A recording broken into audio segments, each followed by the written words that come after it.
श्रीमा श्री अरविंद एही श्री अरविंद पाठचक्र ऑनलाइन माध्यम योगदान करथिबा भाई बापा मान नमस्कार।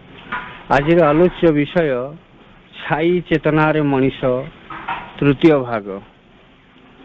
छाई चेतनार मनीष तृतीय भाग प्रसंग रे आलोचना करबा निमंते भुवनेश्वर सप्तशती नगर रवि भाई रविनारायण महांती को अनुरोध करुछि।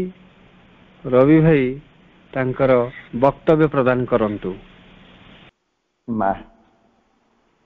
मो जीवन परम आराध्य माँ और श्री अरविंद आत्मनिशी समस्त भौणी भाई मान को मोर प्रणाम।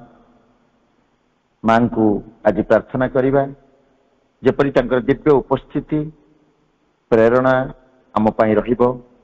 आज विषयवस्तुटी को प्रकाश करिबा और ग्रहण करिबारे विषयवस्तुटी एमती रही छाई चेतनार मनीष। मु ए आलोचना गुड़िक गोटे दैनंदिन जीवन को घटनार बा विषयवस्तु को लेकिरी जो जमी आखिरे पड़ी को आलोचना को नौची मु जानी ये आलोचना आपण केते दूर ग्रहण योग्य होउछि कि नहीं, किंतु भाबुछि आम से किछि शिखिबा कहार दोष त्रुटि बाछिबा काढ़िबा। यही आलोचनार लक्ष्य मोटे नुहे। लक्ष्य होछि आम समस्त भितर आज भी जो असुविधा रही सेगुड़ी को चिन्हिबा अनुध्यान करिबा अभिज्ञतारू शिखिबा एवं फाइनाली सेगुड़ी को छाड़िबा। एथिपाई आमर ए प्रयास। गत आलोचना रे आमे दुई तीन विषय आलोचना करथिले। तार जिस्ट जहा थिला फर्स्ट कथा थिला मां कहिथिले imperfection of lower nature are very much the same in everybody for they are inherent in the universal lower nature। अशुद्धता तार ओडिया होची अशुद्धता आमर निम्न गतिवृत्ति रे निम्न प्राण रे निम्न मन रे रही एवं एटा प्रत्येक भीतर रही एवं सेगुड़िक कहते जे दीज आर इनहेरिएंट एगुड़ाक अविच्छेद्य स्वाभाविक विश्व प्रकृति लोअर निम्न प्रकृति विश्वर निम्न प्रकृति। आउ गोटे कथा कही जे there is no greater courage than to confess one's own fault. भारी कष्ट कथाटिए आमे दुईटी लाइन रे सिना कहि दउचे there is no greater courage than to confess one's own fault. निजर दोष त्रुटि को स्वीकार करबा ठरू साहसिक अधिक साहसिक पदक्षेप बा अधिक आउ किछि गुण नाही। There is no greater courage than to confess one's own fault. निजर दोष त्रुटि को स्वीकार करबा ठरू आउ बड़ दुसाहसिक पदक्षेप किछि नाही। जदि आमे निज पाखे थिबा दोष त्रुटि को स्वीकार कर दे पारले मुक्त भाव में प्रकाश कर पारिले ताहले यह हेबो आम पई जोग जीवन रो गोटे सबुठ बड़ अचीवमेंट। ये कथा सहित तृतीय कथाटी मां कहिथिले जे seed of creation of tomorrow is already in the centre of human being. The seed of creation सृष्टि रूपांतर प्रक्रिया चाबिकाठी मनीष भितरे ऑलरेडी बा आगुरु बा प्रारंभरू रही अछि। तार्थ सृष्टि की बदलिया पाई रूपांतरित करिया पाई जो प्रकार संभावना जो प्रकार बीज जो प्रकार मंजी जो प्रकार मूल तत्व रही आवश्यक ताहा मनुष्य भितरे ऑलरेडी गच्छित ही संचित ही भगवान का कृपारू रही अछि। अर्थात भगवान से जिन गुड़िक मनुष्य भितर रखिंट मनुष्य को दायित्व देइछन्ति ତାହେଲେ ଆଉ ଗୋଟେ କଥା ମଧ୍ୟ ମା କହିଥିଲେ, as a result of sadhana, circumstances so happen that the occasion comes for the defect to rise until it is thrown out of the being. ଯେତେବେଳେ ମଣିଷ ସାଧନା ଜୀବନ ଆରମ୍ଭ କରେ, ତା ଭିତରେ ଯୋଉଠି ଅସୁବିଧା ଗୁଡ଼ିକ ଥାଏ, ଯୋଉଠି କିଛି ଅବିଗୁଣ ଗୁଡ଼ିକ ଥାଏ, ଅଡୁଆ ଗୁଡ଼ିକ ଥାଏ, ସେଗୁଡାକ ତା ଭିତରୁ ବାହାରି ଆସେ। ସେ ଯୋଉ ଡିଫେକ୍ଟ ଥାଏ ତାହା ଉପରକୁ ଉଠି ଆସେ, ବାହାରକୁ ପ୍ରକାଶିତ ହେଇଯାଏ। ଏବଂ କେତେବେଳେ ପ୍ରକାଶ ହେଇଯାଏ ବା କୋଉ ପର୍ଯ୍ୟନ୍ତ ପ୍ରକାଶ ହେଇଯାଏ ନା, ଯେତେବେଳେ ପର୍ଯ୍ୟନ୍ତ ସେ ତା ଭିତରେ ସେଗୁଡାକ ରହିଛି ସେଗୁଡାକ ବାହାରିକି ଆଉଟ୍ ହେଇଯିବା, ଥ୍ରୋ ହେବା ପର୍ଯ୍ୟନ୍ତ, ଫୋପାଡ଼ିତ ହେବା ପର୍ଯ୍ୟନ୍ତ ସେଗୁଡାକ ବାହାରି ବାହାରି ଆସେ। ତେଣୁ ଆମମାନେ ଏସବୁକୁ ପଜିଟିଭଲି ନେବା, ଏଇଥିପାଇଁ ଯେ ଆମ ସାଧନା ଅଗ୍ରଗତି କରୁଛି। ଯଦି ଆମ ଜୀବନରେ କୋଉଠି ମଣିଷ ବଞ୍ଚିବା ଭିତରେ କାମନା ବସା ଭିତରେ ଉଦ୍ରେକ ହଉଛି, କାହା ଭିତରେ କ୍ରୋଧ ଗୁଣ ଉଦ୍ରେକ ହଉଛି, ଆମେ କନସିୟସ୍ ହଉଛେ ଯେ ନାଇଁ ମୁଁ କ୍ରୋଧ ମୋ ଭିତରେ ଆସୁଛି, ମୁଁ ସଚେତନ ଯେ ମୋ ଭିତରେ କ୍ରୋଧଟା ଗୋଟେ ଖରାପ ଗୁଣ, ସଚେତନ ହଉଛି କିନ୍ତୁ ରାଗୁଛି। ଏବଂ ଆମ ଭିତରେ କାମନା ବାସନା ଗୁଡ଼ିକ ଅଗ୍ରଗତି ହଉଛି ବୋଲି ସେଗୁଡା ଯାହା ଭିତରେ ସେଗୁଡା ବାହାରି ଆସୁଛି। କାରଣ ଯାହା ଯଦି ଆମେ ଯୋଗ ଜୀବନରେ ପାଦ ଦେଲେ ଆମ ଭିତରେ ଯାହା ଅଡୁଆ ଅଛି ସେଗୁଡାକ ଏଇଠି ହିଁ ବାହାରି ପଡିବ। ସୋ ଦ୍ୟାଟ ପରବର୍ତ୍ତୀ ଷ୍ଟେପ୍ ଯେତେବେଳେ ପରବର୍ତ୍ତୀ ଜୀବନରେ ଆତ୍ମା ଆସିବ, ସେ ସେଇ ଶୁଦ୍ଧ ମନ, ସେ ଶୁଦ୍ଧ ପ୍ରାଣ ସେଗୁଡାକୁ ଧରିକି ଆସିବ, ଯୋଉଟାକି ଏଠି ଯାହା ଅଛି ସାଧନା ଜୀବନ ଆରମ୍ଭ କରିବା ମାତ୍ରେ ଗୋଟା ବାହାରକୁ ପ୍ରକାଶ ଆସେ। କିନ୍ତୁ ଆମେ ବହୁତ ସମୟରେ ସେଥିପାଇଁ ବ୍ୟତିବ୍ୟସ୍ତ ହେଇ ପଡିବ ଏବଂ ଅନ୍ୟକୁ ସମାଲୋଚନା କରୁ। ଅର୍ଥାତ୍ ଯେତେବେଳେ ସାଧନା ଜୀବନ ଆରମ୍ଭ ହବ, ବ୍ୟକ୍ତି ଜୀବନର ଅନେକ ପ୍ରକାର ସମସ୍ୟା ପହଞ୍ଚିବ। ଅପଶକ୍ତି କେବେ ବି ଚାହିଁବେ ଯେ ଦିବ୍ୟ ଶକ୍ତିର ବିଜୟ ଘଟୁ ବୋଲି। ତେଣୁ ଯୋଉ ଓଡିଆ ଗୁଡ଼ିକ ଥାଏ ସେଗୁଡ଼ିକ ଏଇ ଜନ୍ମରେ ମୂଳୋତ୍ପାଟ ହେଇଯିବା ଉଚିତ, ପର ଜନ୍ମରେ ଯେପରି ଆଉ ତାହା ରିପିଟ୍ ନ ହବ। ଆମ ଭିତରୁ ଆଜି ବି ଅନେକ ମଣିଷ ଅସତ୍ୟତାକୁ, ମାଙ୍କ ଭାଷାରେ ଫଲସୁଡ୍ କୁ ଜାବୁଡି ଧରିଛେ। ମା ବି ଆମକୁ ଆଶ୍ୱାସନ ଦେଇଛନ୍ତି ଯେ ସେଗୁଡ଼ିକ ଇନହେରିଏଣ୍ଟ, ସ୍ୱାଭାବିକ। ଶ୍ରୀ ଅରବିନ୍ଦଙ୍କ ଇଣ୍ଟେଗ୍ରାଲ ଯୋଗ ହଉଛି ଯୋଗ ଅଫ ସେଲ୍ଫ ପ୍ୟୁରିଫିକେସନ, ଆତ୍ମ ବା ନିଜ ଶୁଦ୍ଧିର, ଆତ୍ମଶୁଦ୍ଧିର ଯୋଗ, ଆତ୍ମଶୁଦ୍ଧିର ଜୀବନ ହଉଛି ଶ୍ରୀ ଅରବିନ୍ଦଙ୍କ ଯୋଗ। ଏଥିରେ କମ୍ପଲସନ ଅପେକ୍ଷା ଫ୍ରିନେସ୍, ପୂର୍ଣ୍ଣ ଯୋଗରେ ଗୋଟେ ବାଧ୍ୟବାଧକତା, ତମେ ଜବରଦସ୍ତି କିଛି ଗୋଟେ କରିବ, ଏଟା ଠିକ ନୁହେଁ। ଏଥିରେ ଫ୍ରିନେସ୍ ବହୁତ ରହିଛି। ଆମେ ଜାଣିଛେ କୌଣସି ଖାଦ୍ୟ ଖାଇବାକୁ ଆମକୁ ବାରଣ ନାହିଁ, ଗୋଟେ ନୀତି ନୈତିକତା ଭିତରେ ଏଇଭଳି ଭାବରେ ବସିବ, ପୂଜା କରିବ, ଏସବୁ ଜିନିଷ ଆମ ପାଖରେ କିଛି ନାହିଁ। ଆମକୁ କୌଣସି ଜିନିଷ ରେଷ୍ଟ୍ରିକ୍ସନ ଦିଆଯାଏ, ରେଷ୍ଟ୍ରିକ୍ସନ କରାଯାଏ ନାହିଁ। ତେଣୁ ଆମେ ଏତେ ଫ୍ରିନେସ୍ ଭିତରେ ଯଦି ଆମେ ଭାବିବା ଯେ ଆମକୁ ଫ୍ରିନେସ୍ ଦିଆଯାଇଛି, ତାହେଲେ ଆମେ ଯାହା କିଛି ଗୋଟେ କରିବା ତାହା ଆମକୁ ଲକ୍ଷ୍ୟରୁ ବିଚ୍ୟୁତ କରିବନି, ବଟ୍ କଣ କରିବ, ଟିକେ ଡିଲେ କରେ। ଇଟ୍ doesn't ଡିପ୍ରାଇଭ୍ of from the goal, ଆମକୁ ଲକ୍ଷ୍ୟ ପାଖରୁ ବଞ୍ଚିତ କରେନି, ବଟ୍ ଡିଲେଜ୍, ଏଟା ଦୂର କରିଦିଏ, ବିଳମ୍ବ କରିଦିଏ। ତେଣୁ ମଣିଷ ଫଲସୁଡ୍ ଭିତରେ ବି ବଞ୍ଚିଛି, ଏଥିରେ ନୂତନତା କିଛି ନାହିଁ କି ବିବ୍ରତ ହେବାର କିଛି ନାହିଁ। It is quite common. କାରଣ ମା କହନ୍ତି ସଚେତିତ ହେଲେ ହିଁ ଅଗ୍ରଗତି ଶୀଘ୍ର ହବ। ଯଦି ସଚେତିତ ହବା ତେବେ ସତ୍ୟ ପ୍ରତି ଶୀଘ୍ର ଆକୃଷ୍ଟ ହେବା। ଅଦରୱାଇଜ ଏନ୍ଜୟ କରି କରି ସାଚୁରେସନ ପିରିୟଡ ଆସିଲେ ଆମେ ଗୋଟା କୋଉ ଜନ୍ମରେ ଯାଇକି ବଦଳିବା ବା ସତ୍ୟ ପ୍ରତି ଆକୃଷ୍ଟ, ଭଗବାନ ପ୍ରତି ଆକୃଷ୍ଟ ହେବା। ମା କହନ୍ତି ଏ ବିଷୟରେ ଯେ when man will be disgusted with the falsehood in which they live, then the world will be ready for the reign of the truth. ତେଣୁ ମଣିଷ ଯଦି when man will be disgusted with the falsehood, ମଣିଷ ଯେତେବେଳେ ଏଇ ଅସତ୍ୟତାକୁ ଜାବୁଡ଼ି ଧରି ତା ଭିତରେ ଡିସ୍କଷ୍ଟେଡ ହେଇଯିବ, ବ୍ୟତିବ୍ୟସ୍ତ ହେଇପଡିବ, ଅସ୍ତବ୍ୟସ୍ତ ହେଇପଡିବ, ସେତେବେଳେ କଣ କରିବ? ହଁ, ମଣିଷ ସବୁବେଳେ ଗୋଟେ ଅସ୍ତବ୍ୟସ୍ତ ଜୀବନ ଭିତରେ ଅସତ୍ୟତା ଭିତରେ ବଞ୍ଚିଛି। ମା କହୁଛନ୍ତି ଯଦି ସେ ଯେତେବେଳେ ସେ ଅସତ୍ୟତା ଭିତରେ ବ୍ୟତିବ୍ୟସ୍ତ ହୋଇପଡ଼ିବ, ବିବ୍ରତ ହୋଇପଡ଼ିବ, ଅସହାୟ ହେଇଯିବ, ସେତେବେଳେ then the world will be ready for the rain of the truth।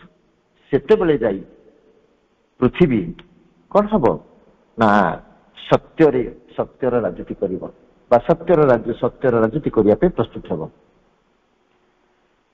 ଏଇଠି ଗୋଟେ କଥା ଉଠୁଛି ଯେ ସତ୍ୟର ରାଜନୀତି ନ ଆସିବା ପର୍ଯ୍ୟନ୍ତ ବା ଆମେ ସତ୍ୟରେ ଅଛେ କି ଅସତ୍ୟରେ ଅଛେ, ସତ୍ୟତାକୁ ଜାବୁଡ଼ି ଧରିଛେ କି ଅସତ୍ୟକୁ ଜାବୁଡ଼ି ଧରିଛେ, ଛାଇ ଚେତନାରେ ଅଛେ ବା ସ୍ଥାୟୀ ଚେତନାରେ ଅଛେ, ଏ କଥା କେମିତି ଜାଣିବା? ଭିତରେ ସାମାନ୍ୟତମ ଦ୍ୱିଧାବୋଧ ଅସୁୟାବୋଧ ଆସୁଛି, ଅଦିବ୍ୟ ଭାବନା ଆସୁଛି, ଆମେ ଜାଣିବା ଯେ ଆମ ଭିତରେ ଜମା ସ୍ଥାୟୀ ଚେତନା ନାହିଁ। ସ୍ଥାୟୀ ଚେତନା ଆମେ କେବେ ବି ଭଗବାନଙ୍କ ନିକଟତର ହେଇପାରିବା ନାହିଁ। ଏଥିପାଇଁ ଦରକାର ସାଇକିକ କନସିୟସନେସ୍, ଗୋଟେ ଚୈତ୍ୟ ଚେତନା ଦରକାର, ଦିବ୍ୟ ଚେତନା ଦରକାର। ଏହି ପରିପ୍ରେକ୍ଷୀରେ ଶ୍ରୀ ଅରବିନ୍ଦ କହନ୍ତି ଯେ ଯଦି ଜଣେ ଛାଇ ଚେତନାରୁ ସ୍ଥାୟୀ ଚେତନା ଆଡ଼କୁ ଯିବା ପାଇଁ ଚାହିଁବ, ତେବେ ତାକୁ ଅତି କମରେ 3ଟି କଥା ପାଳନ କରିବାକୁ ପଡ଼ିବ।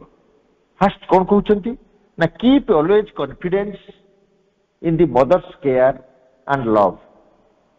ମା ଯୋଉ ଯତ୍ନ ନେଉଛନ୍ତି, ଯୋଉ ପ୍ରେମ ଦଉଛନ୍ତି, ଯୋଉ କରୁଣା ଦଉଛନ୍ତି, ତା ଉପରେ ସବୁବେଳେ ଆମେ କଣ କରିବା ନା keep confidence, always keep confidence, ସବୁବେଳେ ଭରସା ରଖିବା। Trust in them and distrust every appearance that seems to contradict। ଆଉ କାହାକୁ ଆମେ ଅବିଶ୍ୱାସ କରିବା, କାହା ଉପରୁ ଭରସା ହରାଇବା ନା ଯୋଉଗୁଡାକ, ଯୋଉ ସଜେସନ ଗୁଡାକ, ଯୋଉ ଚିନ୍ତାଧାରା ଗୁଡିକ ଆମକୁ କଣ କରେ, ଆମକୁ ବିବ୍ରତ କରି ପକାଏ। Trust in them and distrust every suggestion every appearance that seems to contradict। ଯୋଉଗୁଡାକ ଆର ବିପରୀତ ଧର୍ମୀ, ଆମକୁ ଅସୁବିଧାରେ ପକାଏ, ଆମକୁ ବ୍ୟତିବ୍ୟସ୍ତ କରି ପକାଏ, ଆମକୁ ବିବ୍ରତ କରି ପକାଏ, ଏଇ ଗୁଡାକ ସଜେସନ ଗୁଡାକୁ ଯଦି ଆମେ ଡିଷ୍ଟ୍ରଷ୍ଟ କରିବା, ଅବିଶ୍ୱାସ କରିବା, ତାହେଲେ ଏ ପରିସ୍ଥିତି ଆମ ପାଖକୁ ଆସିବନି ବା ଆମେ ଅସୁବିଧାରେ ପଡ଼ିବାନି। ଆମେ ଅନେକ ସମୟରେ କିଛି କାମ କରୁ, ଜାଣୁ ଖରାପ, କିନ୍ତୁ ତା ସତ୍ତ୍ୱେ ବି କରୁ। ଏଗୁଡାକ ଯୋଉ ମଣିଷ ସାଇକିକ କନସିୟସରେ ଥିବ, ସ୍ଥାୟୀ ଚେତନାରେ ଥିବ, ସେ ଲୋକ ପାଖରେ ଏଭଳି ଅସୁବିଧା, ଏଭଳି ପ୍ରୋବ୍ଲେମ, ଏଭଳି ସମସ୍ୟା ଆସିବ ନାହିଁ। ଆଉ କଣ କହୁଛନ୍ତି ଶ୍ରୀ ଅରବିନ୍ଦ ଯେ ଯଦି ସ୍ଥାୟୀ ଚେତନା ବାସ କରିବାକୁ ଚାହୁଁଛ, ତାହେଲେ reject immediately every feeling, every impulse that makes you draw back from the mother। ଯଦି ତୁମେ ସ୍ଥାୟୀ ଚେତନା ବାସ କରିବାକୁ ଚାହୁଁଛ, ସତ୍ୟ ଚେତନା ବାସ କରିବାକୁ ଚାହୁଁଛ, ସାଇକିକ କନସିୟସରେ ରହିବା ପାଇଁ ଚାହୁଁଛ, ତାହେଲେ ରିଜେକ୍ଟ ଇମିଡିଏଟଲି ଏଭ୍ରି ଫିଲିଂସ। ତମ ଭିତରେ ଯୋଉ ପ୍ରତ୍ୟେକ ଗତିବୃତ୍ତି ଆସୁଛି, ଏଭ୍ରି ଫିଲିଂ, ଏଭ୍ରି ଇମ୍ପଲ୍ସ, କଣ ଭିତରେ ଯୋଉ ଆସୁଛି ଇନ୍ଦ୍ରିୟ ଗୁଡିକ ଯୋଉଗୁଡା ବୋଧ କରି ପକଉଛନ୍ତି, ଇନ୍ଦ୍ରିୟ ଗୁଡିକ ଯୋଉ ଆମ ଭିତରେ ଭାବାନ୍ତର ଆଣୁଛନ୍ତି, କହୁଛନ୍ତି that makes you draw back from the mother। ଯୋଉଗୁଡାକ ଆମକୁ ଏମିତି ବିବ୍ରତ କରି ପକଉଛନ୍ତି, ସେଇଭଳି ଚିନ୍ତା ଠାରୁ, ସେଇଭଳି ଫିଲିଂସ ଠାରୁ ବା ଫିଲିଂ ଗୁଡିକୁ ଆମେ ରିଜେକ୍ଟ କରିବା। ଆମେ ରିଜେକ୍ଟ ନ କରିପାରୁଥିବାରୁ ସବୁବେଳେ କଣ କରୁଛେ, ଗୋଟେ ଅସ୍ଥାୟୀ ଚେତନାରେ, ଛାଇ ଚେତନାରେ, ନିମ୍ନ ଚେତନାରେ ବାସ କରୁଛେ। ରିଜେକ୍ଟ କରି ଶିଖିଲେ, ରିଜେକ୍ଟ କରିବାର ପ୍ରୟାସ ଆମ ଭିତରେ ଆରମ୍ଭ ହେଲେ, ଆମେ ଧୀରେ ଧୀରେ ଧୀରେ ଧୀରେ କନସିୟସନେସ୍, କଣ ସାଇକିକ କନସିୟସନେସ୍ ଆଡକୁ ଗତି କରିପାରିବା।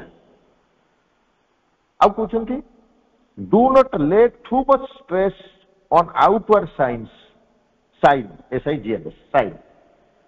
ଡୁ ନଟ୍ ଷ୍ଟ୍ରେସ୍ ଟୁ ମଚ୍, ଅଧିକ କିଛି ଗୁରୁତ୍ୱ ଦିଅ ନା। ତମ ଚତୁଃପାର୍ଶ୍ୱରେ ଯୋଉ ଘଟଣା ଗୁଡିକ ଘଟୁଛି, ବାହ୍ୟ ଘଟଣା ଗୁଡିକ ଘଟୁଛି, ତା ପ୍ରତି ଏତେ ଗୁରୁତ୍ୱ ଦିଅ ନା।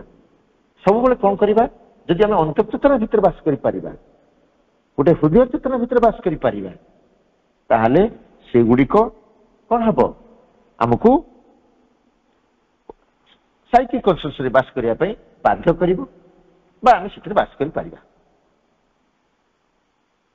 ଯେତେ ଆମ ଜୀବନରେ ଯୋଉ ଯୋଉ ଘଟଣା ଗୁଡ଼ିକ ଆସୁଛି, ଦୁର୍ଘଟଣା ଆସୁଛି, ସେ ସବୁ ଆମକୁ ଅଭିଜ୍ଞତା ଦିଏ, ବାଟ ଦେଖାଏ, ବଞ୍ଚିବାର ରାହା ଦିଏ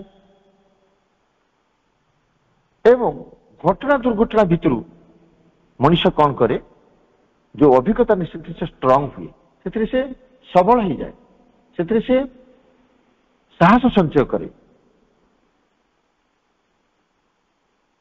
ତେଣୁ ଆମେ ଏଇଟା ହଉଛି ବୁଝିବାର କର୍ତ୍ତବ୍ୟ। ସେ କହୁଛନ୍ତି ଏ ହଉଛି ବୁଝିବାର କର୍ତ୍ତବ୍ୟ, to gather experience from each incident accident. ଅନେକ ସମୟରେ ଆମେ କଣ କରୁ, ଆମ ଚତୁଃପାର୍ଶ୍ୱର କିଛି ମଣିଷ ମାନଙ୍କୁ ଆଦର୍ଶ ଭାବରେ ଗ୍ରହଣ କରିଥାଉ। ବାହ୍ୟରୁ ସେମାନଙ୍କର ବାହିକ ଆଚରଣରେ ଆମେ ଆକୃଷ୍ଟ ହେଇଯାଉ ଏବଂ ସେମାନଙ୍କୁ ଆମର ଆଦର୍ଶ ବୋଲି ଭାବୁ। ଆଉ ମଧ୍ୟ ଭାବୁ ଯେ ସେମାନେ ହଉଛନ୍ତି ମାଙ୍କର ନିକଟତର। ମଣିଷକୁ ଆମେ ମଧ୍ୟ ଗୁରୁ ରୂପେ ଗ୍ରହଣ କରିନେଉ। ତେବେ ବାସ୍ତବରେ ସେସବୁର କିଛି ରିଆଲିଟି ନଥାଏ। କାରଣ ଭଗବାନଙ୍କର ନିକଟତର ହେବାରେ ଜଣେ ଆଗରେ ଅଛି କି ପଛରେ ଅଛି, ଏଇଟାକୁ ଆମେ କିଛି ଗୋଟେ ଡେଫିନେସନ ଦେଇପାରିବାନି, କିଛି ଗୋଟେ ସଂଜ୍ଞା ଭାବରେ ନିରୂପଣ କରିପାରିବା ନାହିଁ। ସେ କହୁଛନ୍ତି ଯେ there is a universal love which is equal for all. ଭଗବାନଙ୍କର କୃପା ବା ବିଶ୍ୱଜନିତ କୃପା, ବିଶ୍ୱଜନିତ କୃପା ମାନେ ସେ ଭଗବାନଙ୍କ କୃପା ସମସ୍ତଙ୍କ ପାଇଁ ସବୁବେଳେ ସବୁ ପରିସ୍ଥିତିରେ ରହିଛି। There is a universal love which is equal for all. ସମସ୍ତଙ୍କ ପାଇଁ ରହିଛି। ପ୍ରେମ ସମସ୍ତଙ୍କ ପାଇଁ ସମାନ। এইটা କଣ କରୁଛି, ନିର୍ଭର କରୁଛି ସାଇକିକ କନେକ୍ସନର ଡିପନେସ୍ ଉପରେ। ଯଦି ଚୈତନ୍ୟ ସହିତ ଆମର ଗଭୀର ସମ୍ପର୍କ ରହିଛି, ରିସିପ୍ଟିଭିଟି ମଣିଷର ଅଧିକ ରହିଛି, ତା ଦ୍ୱାରା ଜଣେ ଭଗବାନଙ୍କର ଅଧିକ ନିକଟ ବୋଲି କୁହାଯାଇପାରିବ। ଅନ୍ୟଥା ଆମେ କହିପାରିବା ନାହିଁ ଯେ ଜଣେ ସବୁବେଳେ ପଣ୍ଡିଚେରୀ ଯାଉଛନ୍ତି, ସବୁବେଳେ ମନ୍ଦିର ଯାଉଛନ୍ତି, ମନ୍ଦିରର ପୂଜକ ହେଇଛନ୍ତି, ସିଏ ଯିଏ ଭଗବାନଙ୍କର ଅତି ନିକଟତର, ତାହା ଆଦୌ ଗୋଟେ ରିଏଲିଟି ଉପରେ ବେସ୍ଡ ନୁହେଁ। ତେଣୁ ଯୋଉ କଥା କୁହାଗଲା, ଆଦର୍ଶ କଥା କୁହାଗଲା, ଲଭ ସମସ୍ତଙ୍କ ରହିଛି, ଭଗବାନଙ୍କ କୃପା କରୁଣା ସମସ୍ତଙ୍କ ପାଇଁ ସମାନ ରହିଛି। ତେବେ ଆମେ ଅଗ୍ରଜ ବା ଆଦର୍ଶ ଆମ ପାଖରେ କିଏ ହେଇପାରିବେ ନା, ଯୋଉମାନଙ୍କର ସାଇକିକ କନସିୟସନେସ୍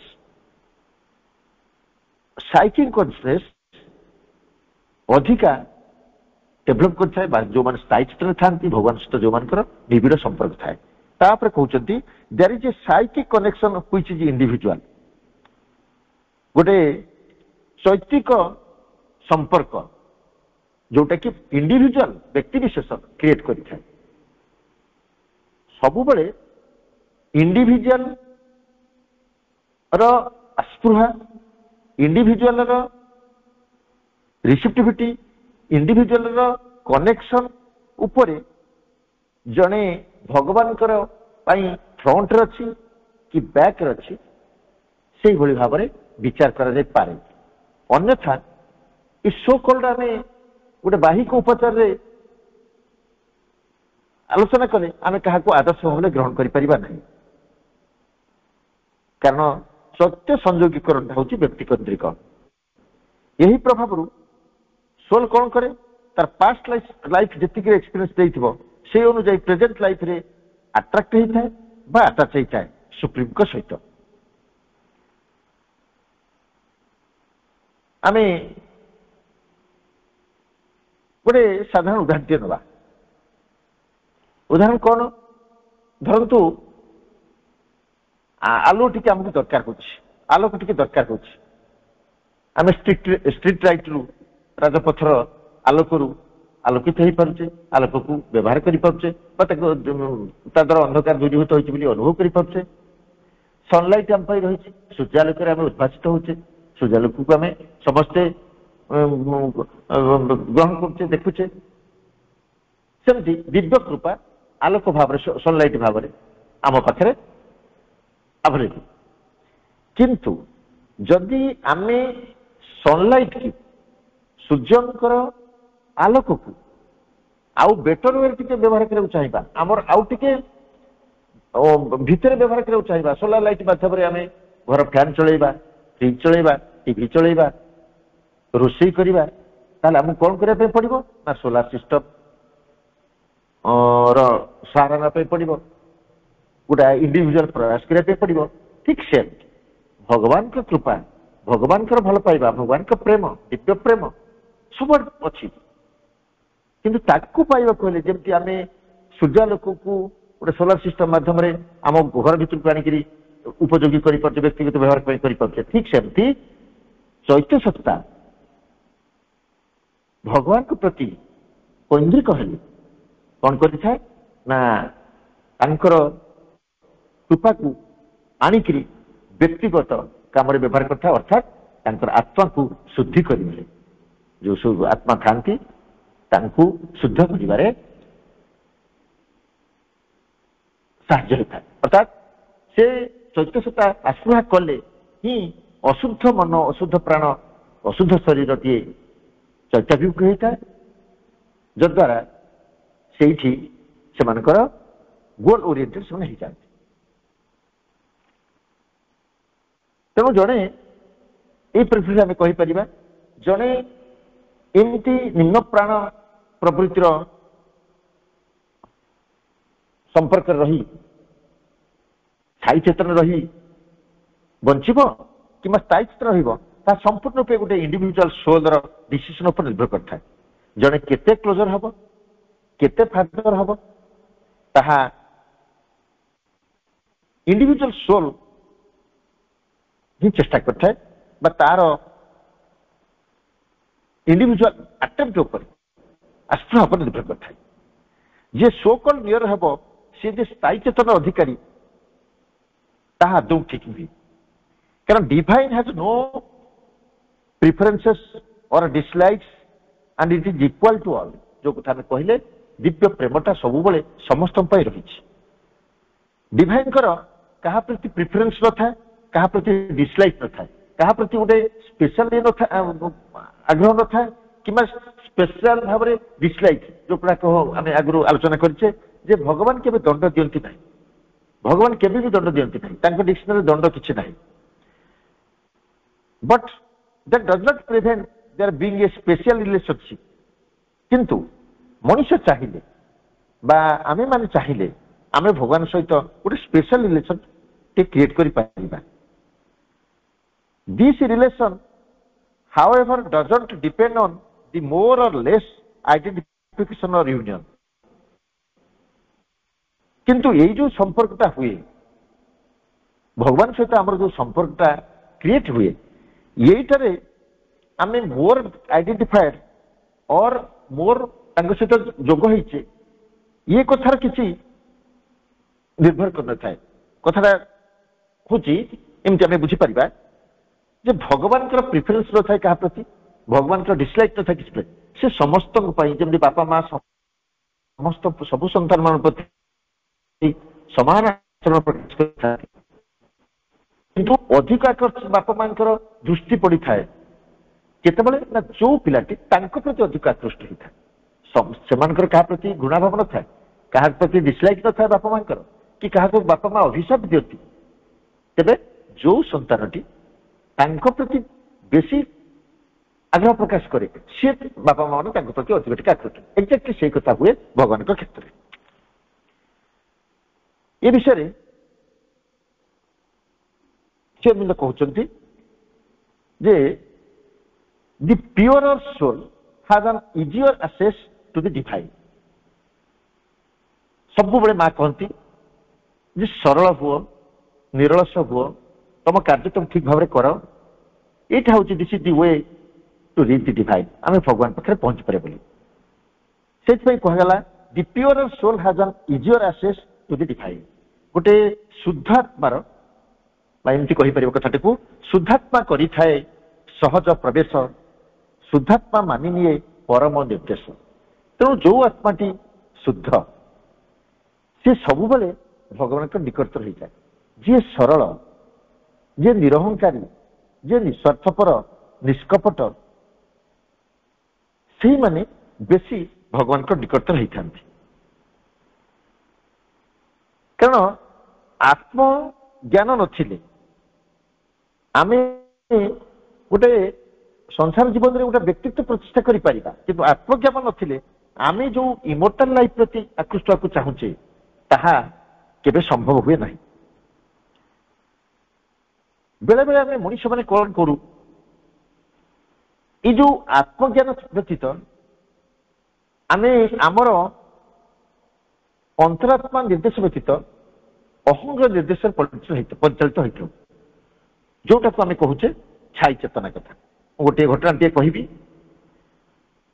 गोटे पाठचक्र घटना झारसुगुड़ा घटना यहाँ गोटे अनुष्ठान रे दर्शन दिवस पालन होबार था आश्रम टाइम अनुसार आम जाचे 10टा ରୁ 10ଟା 30 पर्यंत पाठचक्र रही आम मेडिटेशन करू ये कमन आम समस्त जाचे पूर्व दिन स्थिर है से हूँ टेप रेकर्ड जुग मोबाइल नथिला समस्ते आम आसिक मुए से उपस्थित थाए मेडिटेशन जो टाइम हो गला 10टारे आम मेडिटेशन कलु मेडिटेशन करने जो भाई दायित्व नहीं था टेप रेकर्ड आसवे सी 10टारे पहुंचले ना आम समस्ते बसिक जी जन उपस्थित थिलु आउ कि मझे आसुता 10टा ରୁ 10ଟା 30 मेडिटेशन ओभर है ठीक 10ଟା 30-31 बेलू से भाई जनक टेप रेकर्ड आसी पहुंचले एवं पहुंचिक फोर्स कले जे बर्तमान मेडिटेशन हम केत बेलू ना 8 घंटा मेडिटेशन हम 10ଟା 40 ରୁ 11ଟା 10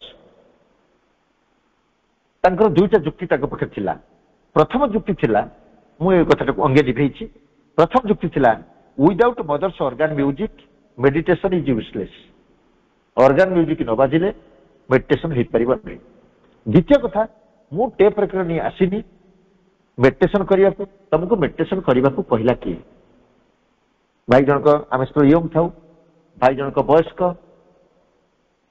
परिचालना दायित्व था पाठचक्र कथा बुझाती तेणु भयर हो बाजा कथा हो जहाँ भितर जहाँ था आम बसिलु आहरी कष्टे मष्टे 11ଟା 10 पर्यंत बसिलु किए ढूलौ थाए किए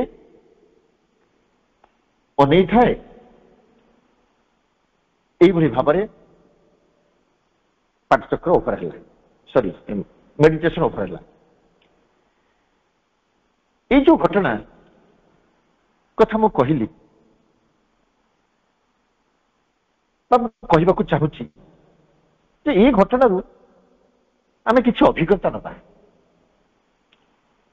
निज भितर जो त्रुटि विच्युति अच्छी ताको सजाड़ी नवा परखी नवा आत्मसमीक्षा करवा एभली असुविधा आम भितर कोठी नहीं तो आम असचेतित हो आज भी एपरी किसी करूने तो जहाँ आमको जनईदेव जे आम छाई चेतन अच्छे स्थायी चेतन नुह गोटे छोट घटना आपण मन केमती लगुच मुझे जानी बट मोर गोटे अनुरोध समस्त मत मिसे जे आम भर जब ये असुविधा कौटी अच्छी आम चेष्टा करवा आज ही छाड़ा आम भर थी से मुटी को बाहर कर आम आलोचना कले जे pure soul has an easier access to the divine शुद्धात्मा जे सी বা ସରଳ ଆତ୍ମା ସରଳ ମନଟିଏ କଣ କରିଥାଏ? ସରଳ ମନର ମଣିଷ ବା ବ୍ୟକ୍ତିଟିଏ ଭଗବାନଙ୍କ ପାଖରେ ପହଞ୍ଚିବା ପାଇଁ ଗୋଟେ ଶୀଘ୍ର ମାନେ ଇଜି ଆକ୍ସେସ୍ ଥାଏ, ଗୋଟେ ସହଜ ରାସ୍ତା ତା ପାଇଁ ଥାଏ। ତେଣୁ ଚେଷ୍ଟା କରିବା ସବୁବେଳେ ଆତ୍ମାର ନିର୍ଦ୍ଦେଶ ଗ୍ରହଣ କରିବାକୁ, ଆତ୍ମାର ନିର୍ଦ୍ଦେଶ ଗ୍ରହଣ କରି ବଞ୍ଚିବାକୁ। ଅହଙ୍କାର ନିର୍ଦ୍ଦେଶ ସର୍ବଦା କଣ ହେଇଥାଏ ନା ଛାଇ ଚେତନାର ହେଇଥାଏ, ସ୍ଥାୟୀ ଚେତନାର କେବେ ନୁହେଁ। ଏଠି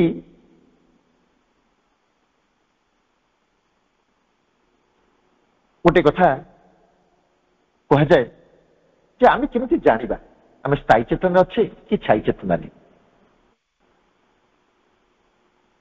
ସେଥିପାଇଁ ମା ଶିବଙ୍କ ବାଣୀ ହଉଛି ଯେ which is not the result of the soul's vision or experience is without true value. ଆମେ ଯାହା ଜୀବନରେ କାମ କରୁଛେ ଯଦି ତାହା ଗୋଟେ ଆତ୍ମଦୃଷ୍ଟିର ଚୈତନ୍ୟଙ୍କ ଦୃଷ୍ଟିର କାର୍ଯ୍ୟ ନୁହେଁ, ଚୈତନ୍ୟଙ୍କ ବିପରୀତ ଧର୍ମୀ କିଛି ରେଜଲ୍ଟ ଦଉଛି, ତାହେଲେ it is without true value, ଆର କିଛି ମୂଲ୍ୟ ନାହିଁ, ମୂଲ୍ୟହୀନ। ତେଣୁ ପ୍ରଥମତଃ ଆମମାନଙ୍କର ଦାୟିତ୍ୱ ହଉଛି there must be the effort to find the soul within, ଆମ ଭିତରେ ଥିବା ଆତ୍ମାଙ୍କୁ ଖୋଜି ବାହାର କରିବା, ଟୁ ୟୁନାଇଟ୍ ୱିଥ୍ ଇଟ୍, ତାଙ୍କ ସହିତ ଏକୀଭୂତ ହବା, ଯୋଗ ହବା, and allow it to govern one's life, ଏବଂ ଆଲାଉ କରିବା ଆମ ଜୀବନକୁ ଶାସନ କରିବା, ଆମ ଜୀବନକୁ ପରିଚାଳିତ କରିବା। ତାହେଲେ କଣ ହବ? ମଣିଷ ସ୍ଥାୟୀ ଚେତନା ବା ଚୈତ୍ୟ ଚେତନାର ଅଧିକାରୀ ହେଇପାରିବ। ସ୍ଥାୟୀ ଚେତନା ଜନ୍ମ ଜନ୍ମ ଧରି ମଣିଷ ପାଖରେ ରହିଛି, ଏଥିରେ ବ୍ୟଥିତ ହବାର କିଛି ନାହିଁ କି ବିବ୍ରତ ହବାର କିଛି ନାହିଁ। ମାନୁଛି ଚେଷ୍ଟା କରି ମଣିଷ ବଞ୍ଚିଛି, କିନ୍ତୁ ଅନ୍ତର୍ନିର୍ଦ୍ଦେଶନ ହବା ଆସିବା ପର୍ଯ୍ୟନ୍ତ, ଅନ୍ତଃପ୍ରେରଣା ଆସିବା ପର୍ଯ୍ୟନ୍ତ, ଭଗବାନଙ୍କର କୃପା ନ ହେବା ପର୍ଯ୍ୟନ୍ତ କେବେ ବି ମଣିଷ ଚେତନାର ঊର୍ଦ୍ଧ୍ୱକୁ ଉଠି ପାରିବନି। ମା ବହିରେ ଆମେ ପଢିଛେ ଉପରୁ ଉତ୍ତର ଦେଉଥିବ ଯେଉଁ ପରମ ଭାଗବତ କରୁଣା ଏବଂ ନିମ୍ନରୁ ଆହ୍ୱାନ କରୁଥିବ ଯେଉଁ ସ୍ଥିର ସ୍ପୃହା। এই চেষ্টা প্রথমে নিম্নରୁ ଅର୍ଥାତ୍ ମଣିଷ ଠାରୁ ବା ଅନ୍ୟ ଭାଷାରେ ଥିବା ପ୍ରଥମେ ଆରମ୍ଭ ହେବା ଦରକାର। ଥରେ ମାଙ୍କୁ ପଚରାଗଲା, ମା why does the man questions himself? ମା ମଣିଷ କାହିଁକି ପ୍ରଶ୍ନ କରେ? ଛୋଟ ଉତ୍ତରଟିଏ ମା ଦେଲେ ଯେ because this is the nature of the mind, ଏଟା ହଉଛି ମନର ପ୍ରକୃତି। ଗୋଟେ ବାହ୍ୟ ମନ ଚଟକିନା କୋଶ୍ଚିନ୍ କରିଦେବ ଏବଂ ଫଟକିନା ଉତ୍ତର ଦେଇଦେବ, ଜମା ଟାଇମ ଦେବନି। ତେଣୁ ପ୍ରତ୍ୟେକ ଛାଇ ଚେତନା ମଣିଷ ମାଇଣ୍ଡରୁ ଡିସିସନ ହିଁ ନେଇଥାନ୍ତି। ଯେତେ ଛାଇ ଚେତନା ସ୍ତରର ମଣିଷ ସେମାନେ ବା ମୁଁ ଏମିତି ଏ ଭାଷାରେ ବି କହିପାରେ ଆମେ କଣ କରୁ ନା ମନରୁ ନିଷ୍ପତ୍ତି ନେଇଥାଉ। କାରଣ ମନ ସର୍ବଦା ଏକ ଧାରଣାର ବଶବର୍ତ୍ତୀ ହୋଇଥାଏ ଯେ ସେ ଗୋଟେ ଠିକ, କୋଉଟା ଭୁଲ, କୋଉଟା ଅନୁଚିତ, କୋଉଟା ଉଚିତ ସେ ନିର୍ଣ୍ଣୟ କରିପାରେ। ତେଣୁ ମନକୁ କେବେ ହେଲେ ଆମେ ଅନୁସରଣ କରିବା ନାହିଁ। ମା କହୁଛନ୍ତି ଯଦି ଆମେ ମନକୁ ଅନୁସରଣ କରିବା ତାହେଲେ ସେଇ ଇମ୍ପ୍ରେସନଟା is the distortion of true principle. Distortion of true principle ଯୋଉଟା ଆମେ ସତ୍ୟଚେତନା ବଞ୍ଚିବା ପାଇଁ, ସତ୍ୟ ସାଧନ କରିବା ପାଇଁ ଆମେ ଯୋଉ ଗୋଟେ ସଂକଳ୍ପ ନେଇଛେ ବା ଆମକୁ ଦାୟିତ୍ୱ ଦିଆହେଇଛି, ଯଦି ଆମେ ମନ କଥାରେ ପରିଚାଳିତ ହଉ ଅର୍ଥାତ୍ ଅସ୍ଥାୟୀ ଚେତନାରେ ରହୁ, ତାହେଲେ କଣ ହୁଏ ନା ଇଟ ଇଜ ଡିଷ୍ଟୋରେସନ, এটা ବିପରୀତ ଧର୍ମୀ ହେଇଯାଏ।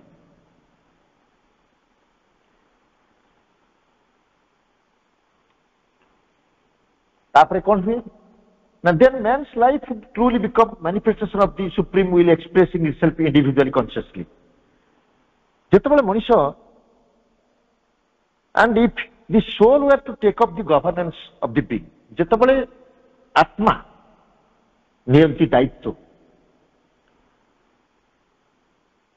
ସେତେବେଳେ କଣ ହୁଏ ନା ସତ୍ତାଙ୍କର ଗତି ବଦଳିଯାଏ।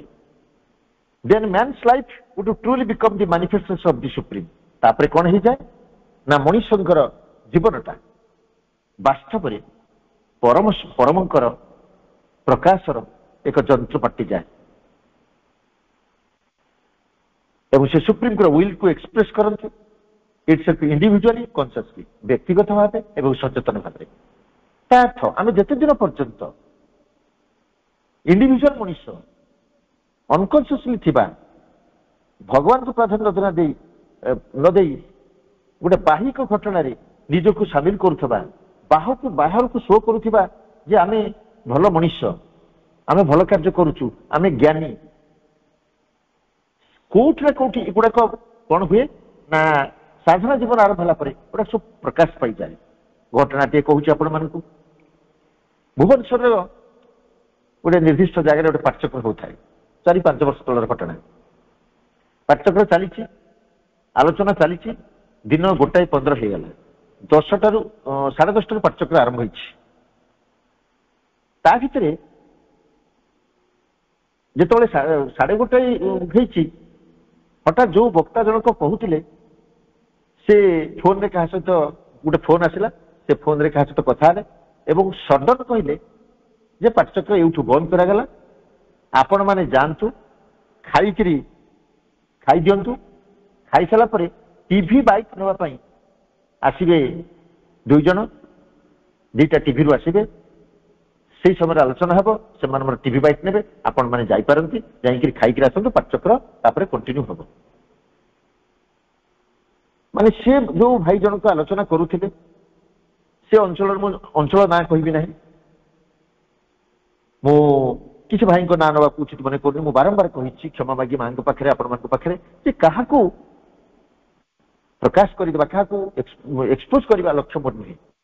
ମୁଁ କିନ୍ତୁ କହୁଛି ଆଜି ବି ଆମେ ଇନକ୍ଲୁଡିଂ ମାଇସେଲ୍ଫ, ମତେ ମିଶେଇ ମଧ୍ୟ ଆମେ ଏଇଭଳି ଭାବରେ ଜୀବନ ବଞ୍ଚିଛେ। ପାଠଚକ୍ର ଚାଲିଛି ଗୋଟେ ବାତାବରଣ ଭିତରେ, ଅତି କମରେ 200-150 ଖଣ୍ଡେ ଲୋକ ବସୁଛନ୍ତି। ପାଠଚକ୍ରେ ବନ୍ଦ କରି କୁହାଯାଉଛି ଯେ ଟିଭି ବାଇକ୍ ନେବା ପାଇଁ 2 ଜଣ ଚ୍ୟାନେଲ ବାଲା ଆସିବେ, ପାଠଚକ୍ର ବନ୍ଦ କରାଗଲେ ସେମାନେ ଆସିଲେ, ପାଠଚକ୍ର ଚାଲିବ, ଆପଣମାନେ ଖାଇବାକୁ ଯାଆନ୍ତୁ। ଇ କୋଉ ପ୍ରକାର ମାନସିକତା, ଇ କୋଉ ପ୍ରକାର ମାନସିକତା? ଆମେ ମାଙ୍କୁ ଡାକିଛେ, ଆହ୍ୱାନ କରିଛେ, ମାଙ୍କୁ ପୁଣି କହିବା ମା କୃପା କରି ଆସିଥିଲ, ଯାଅ, ତମ ସମୟ କୃପା କରି ସମୟ ଦେଇଥିଲୁ, ଆମେ ଆପଣଙ୍କ ପାଖରେ କୃତଜ୍ଞ ମା, ଆପଣ ଏବେ ଯାଇପାରନ୍ତି ବା ଯାଆନ୍ତୁ। ତା ନକରି ଆମେ ଏଇ ଯୋଉ ବାହ୍ୟ ଔପଚାରିକ ଘଟଣାରେ ଆମେ ସାମିଲ ହେଇଯାଉଛେ, ଏଇଟା ଇ କୋଉ ପ୍ରକାର ମାନସିକତା, ଇ କୋଉ ଚେତନାର ଲକ୍ଷଣ? ଛାଇ ଚେତନା ନା ସ୍ଥାୟୀ ଚେତନା? ତେଣୁ ଆମେ କେବେ ବି କହିପାରିବା ନାହିଁ ଆଜି ଯେ ଆମେ କନସିୟସଲି କାମ ଗୁଡା କରୁଛୁ। ଯଦି କନସିୟସଲି କାମ ଗୁଡା କରୁଥାନ୍ତେ ତାହେଲେ କଣ ହୁଅନ୍ତା? ଆମେ କେବେ ହେଲେ ଆମ ପାଖରେ ଯୋଉ ଦୋଷ ତ୍ରୁଟି ଗୁଡା ଘଟୁଛି, ଅସୁବିଧାର କାସି ପହଞ୍ଚି, ତାହା ଘଟନ୍ତା ନାହିଁ।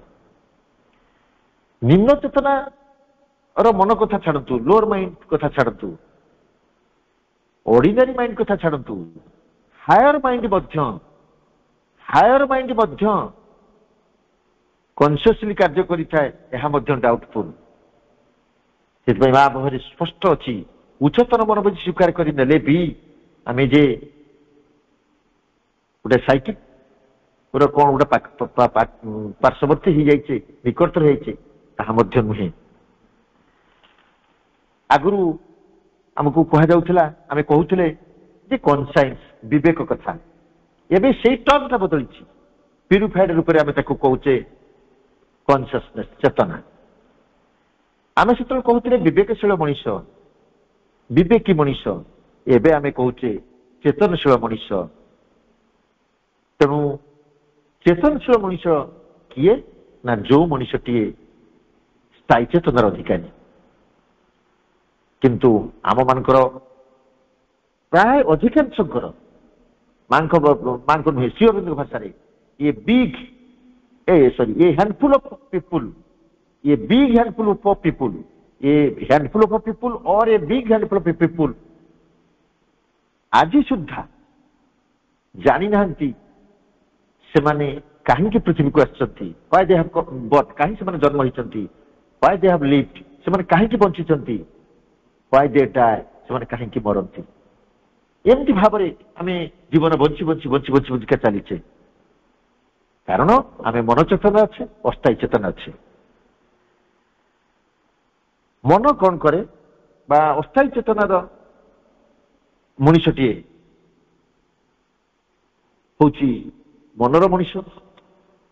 ତେଣୁ the mental instrument is intended to see all ପସିବିଲିଟିଜ।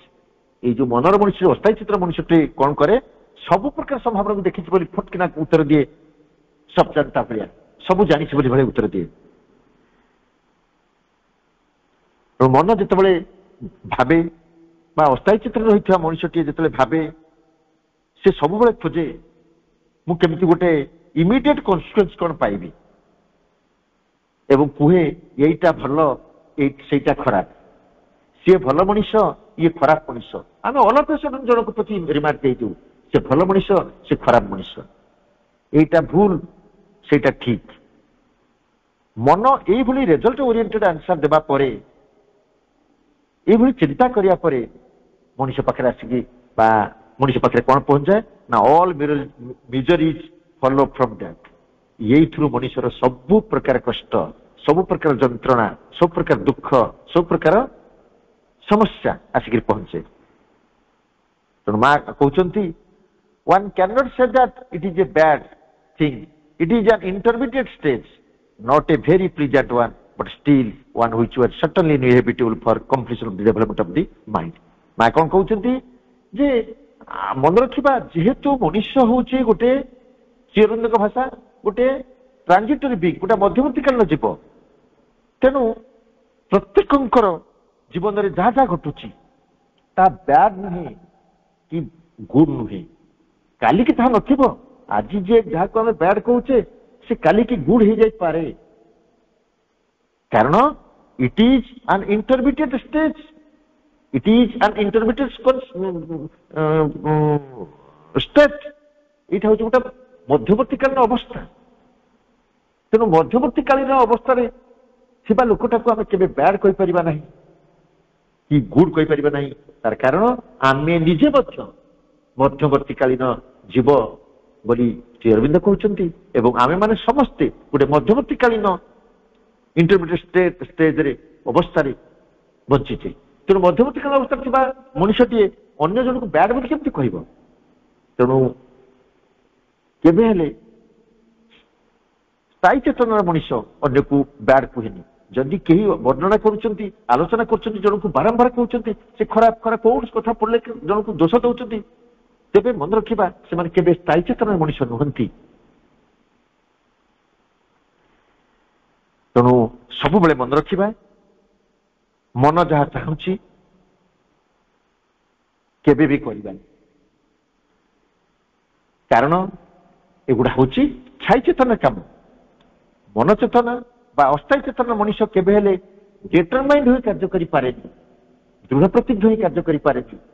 ହୁଏତ କରିପାରେ ତାର ଅହଙ୍କାର ବଶବର୍ତ୍ତୀ ହେଇକି, କିନ୍ତୁ ଦୃଢ ପ୍ରତିଜ୍ଞ ଏଠି କୁହାଯିବ ଚେତନଶୀଳ ଭାବରେ କାର୍ଯ୍ୟ କରିପାରେନି, ସ୍ପିରିଚୁଆଲି ଗ୍ରୋ କରିପାରେନି।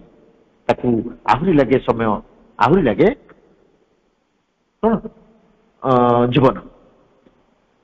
ସେଥିପାଇଁ ମା କହୁଛନ୍ତି all human beings have a spiritual destiny. ଯେତେ ମଣିଷ ଅଛନ୍ତି ସମସ୍ତଙ୍କର ଗୋଟେ ଆଧ୍ୟାତ୍ମିକ ଭାଗ୍ୟ ରହିଛି। ପ୍ରତ୍ୟେକ ତାଙ୍କ ଜୀବନରେ ଆତ୍ମା ପ୍ରତି ଅଧିକ ଅଧିକ ଅଧିକ ଅଧିକ ସଚେତନ ହେଇକା ତାଙ୍କ ଜୀବନକୁ ଗତି କରିବାକୁ ବାଧ୍ୟ। ଆଉ କହୁଛନ୍ତି which is near or far depending on each one's determination। ଯଦି ଜଣେ determined ଦୃଢ ପ୍ରତିଜ୍ଞ ମୁଁ କହିଲି ଅହଙ୍କାର ଦୃଢ ପ୍ରତିଜ୍ଞ ନୁହେଁ। ଯଦି ଜଣେ determined ମିନ୍ସ ଜଣେ ଆତ୍ମାରେ ଚାହୁଁଛି, ଆସ୍ପୃହା କରୁଛି, ତାହେଲେ